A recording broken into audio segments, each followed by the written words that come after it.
मोहम्मद खिलजी मालवा सुल्तानत का एक प्रमुख शासक था। इस वीडियो में हम मांडू की जामा मस्जिद और मोहम्मद खिलजी के शासन के दौरान बनाई या पूरी की गई मांडू की कुछ अन्य संरचनाओं को देखने जा रहे हैं। इन इमारतों में से एक वो विजय स्तंभ के अवशेष हैं, जिसे मोहम्मद खिलजी ने मेवाड़ के राणा कुंभा पर अपनी जीत के उपलक्ष्य में बनवाया था। ये गिर चुका है और इस मूल 7 मंजिला मीनार का केवल एक तल ही शेष रह गया है, जबकि राणा कुंभा द्वारा उसी मोहम्मद खिलजी पर अपनी विजय के प्रतीक के रूप में बनाया गया विजय स्तंभ आज भी गौरव के साथ खड़ा है। तो 2 विजय स्तंभ क्यों है? असली विजेता कौन था? इन संरचनाओं को देखते हुए हम इस युद्ध की कहानी की जांच करेंगे।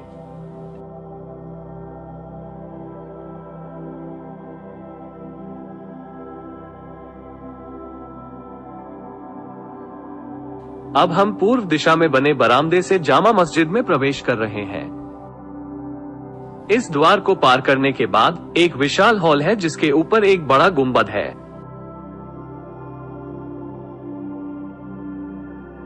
इस हॉल के बाद 162 फीट वर्गाकार का एक बड़ा प्रांगण है।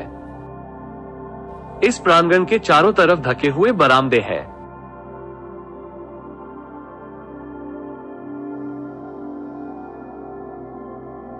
इन बरामदों में मेहराब और खंभे सुंदर तरीके से व्यवस्थित हैं।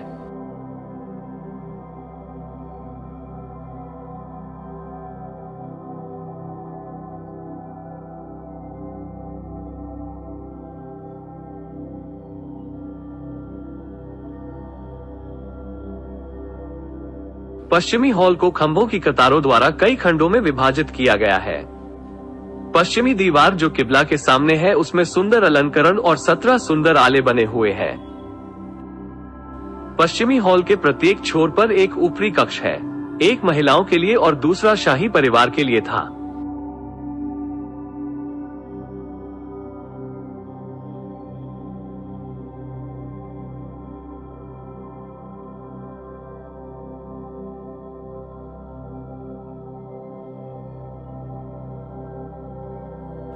एक छोटा सा चबूतरा है जो मुकब्बर था, जहां से अजान दी जाती थी। उत्तरी दीवार पर 2 द्वार हैं, जिनमें से एक राजा के आने के लिए था। मोहम्मद खिलजी, जिसे मूल रूप से मलिक मोहम्मद के नाम से जाना जाता था, मालवा सुल्तानत का एक प्रसिद्ध शासक था। उसके पिता मलिक मुगीठ मालवा सुल्तानत के दूसरे सुल्तान होशंग शाह के दरबार में एक मंत्री थे। साथ ही मलिक मुगीठ होशंग शाह के चचेरे भाई भी थे। युद्ध क्षेत्र में मलिक मोहम्मद की वीरता से प्रभावित होकर होशंग शाह उसे विभिन्न युद्धों में अपने साथ ले जाते थे। उन्होंने मलिक मोहम्मद को शाह की उपाधि भी दी और वो मोहम्मद शाह के नाम से जाने गए। जब होशंग शाह बीमार पड़े और उनकी मृत्यु का समय निकट आया, तो उन्होंने अपने बेटे गाजी खान को राजा घोषित किया और मोहम्मद शाह से उसका समर्थन करने और उसकी रक्षा करने के लिए कहा। शुरुआत में मोहम्मद शाह ने नए राजा का समर्थन किया, लेकिन बाद में उन्होंने उसे जहर देकर मरवा दिया और 1436 में स्वयं सिंहासन पर बैठ गए। उन्होंने महमूद खिलजी की उपाधि धारण की और 33 वर्षों तक शासन किया। जामी मस्जिद का निर्माण कार्य सुल्तान होशंग शाह द्वारा शुरू किया गया था, लेकिन इसे पूरा करने का काम मोहम्मद खिलजी ने किया। महमूद खिलजी ने होशंग शाह के मकबरे को भी पूरा किया, जो भारत का पहला पुनर्तः संगमरमर का मकबरा है और ताजमहल के लिए प्रेरणा स्रोत बना। जामी मस्जिद के सामने एक संरचना है जिसे अशराफी महल के नाम से जाना जाता है, लेकिन यह वास्तव में मोहम्मद खिलजी द्वारा निर्मित एक मदरसा था। बाद में उसने इस मदरसे के मध्य प्रांगण में एक चबूतरा बनवाया और उसके ऊपर अपने लिए एक विशाल संगमरमर का मकबरा बनवाया। गौर करने वाली बात यह है कि उसने इसे इस तरह बनवाया कि यह उसके गुरु होशंग शाह के सामने बने मकबरे से ऊंचा खड़ा था। 1469 में वे कुचवाड़ा अभियान से वापस आते समय रास्ते में ही मृत्यु हो गई और उन्हें यहीं दफनाया गया। इस मदरसे के एक कोने में उसने मेवाड़ के राणा कुंभा पर अपनी विजय के उपलक्ष्य में एक 7 मंजिला विजय स्तंभ भी बनवाया था। हालांकि जल्दबाजी में और अयोग्य वास्तुकारों द्वारा बनाए जाने के कारण यह मकबरा और विजय स्तंभ उनके शासन के कुछ ही समय बाद गिर गए। मेवाड़ के इतिहासकारों के अनुसार मेवाड़ के राणा मोकल की 1433 में कुछ गद्दारों द्वारा हत्या कर दी गई थी। इन गद्दारों में से एक माहिपा पनवार मालवा की तरफ भाग गया और महमूद खिलजी की शरण में आ गया। राणा मोकल के बेटे कुंभा जब अगले शासक बने तो उन्होंने महमूद खिलजी से माहिपा पनवार को वापस करने के लिए कहा। इनकार मिलने पर राणा कुंभा एक सेना के साथ मालवा की ओर बढ़े, खिलजी भी आगे बढ़ा। दोनों सेनाएं 1437 में सारंगपुर में मिली। कुंभलगढ़ के शिलालेख में लिखा है कि राणा कुंभा ने महमूद खिलजी को हराया और वह मांडू की ओर भाग गया। महाराणा ने पीछा किया और मांडू का घेरा डाला।